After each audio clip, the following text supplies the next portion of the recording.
بجد يا حبيبي حقك عليا، بعتذر وعارفة غلطتي مش عادية.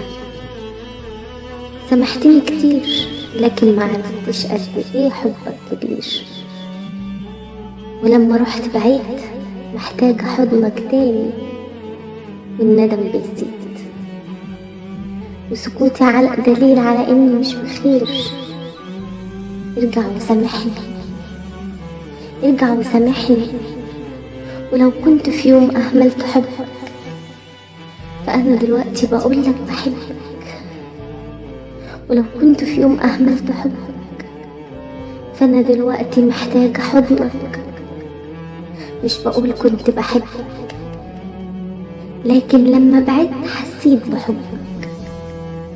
رجع لي حبيبي،